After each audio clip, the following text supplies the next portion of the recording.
Jimmy Anderson ഇനി മുതൽ sir James Anderson ആണ്. അതെ, ഇംഗ്ലണ്ടിലെ പരമോന്നത ബഹുമതിയായ നൈറ്റ്ഹുഡ് പുരസ്കാരമാണ് അദ്ദേഹത്തെ തേടി എത്തിയിട്ടുള്ളത്. മികച്ച സർവീസിനോ അല്ലെങ്കിൽ കരിയറിലെ ഏറ്റവും മികച്ച അച്ചീവ്മെന്റിനോ ഹെഡ് ഓഫ് ദ സ്റ്റേറ്റ് നൽകുന്ന അംഗീകാരമാണ് ഈ നൈറ്റ്ഹുഡ് പുരസ്കാരം. ഇംഗ്ലണ്ടിൽ പണ്ട് കാലത്ത് ആർമി ഓഫീസേഴ്സ് അല്ലെങ്കിൽ അങ്ങനെയുള്ള തസ്തികയിൽ വർക്ക് ചെയ്തുകൊണ്ട് ഇരുന്നവർക്ക് നൽകിയിരുന്ന പുരസ്കാരമാണ് ഇപ്പോൾ പുതിയ ലേബലിൽ നൽകിക്കൊണ്ടിരിക്കുന്നത്. അങ്ങനെയാണ് സർ ജെയിംസ് ആൻഡേഴ്സണായി ജിമ്മി ആൻഡേഴ്സൺ മാറുന്നത്. കരിയറിൽ ഏകദേശം 990ഓളം വിക്കറ്റുകളുള്ള താരമാണ്. ടെസ്റ്റ് ക്രിക്കറ്റിൽ 700-ൽ പരം വിക്കറ്റ് നേടിയ ആദ്യ ഫാസ്റ്റ് ബോളറാണ് ജെയിംസ് ആൻഡേഴ്സൺ. നമ്മളെല്ലാവരെയും സ്വിംഗ് കൊണ്ട് മനസ്സ് നിറച്ച ഒരു താരം.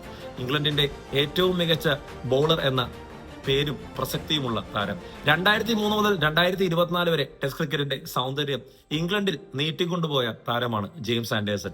ജെയിംസ് ആൻഡേഴ്സണും സ്റ്റുവാർട്ട് ബ്രോഡും തമ്മിലുള്ള കൂട്ടുകെട്ട് നമുക്ക് ഇനിയും മറക്കാൻ സാധിക്കില്ല.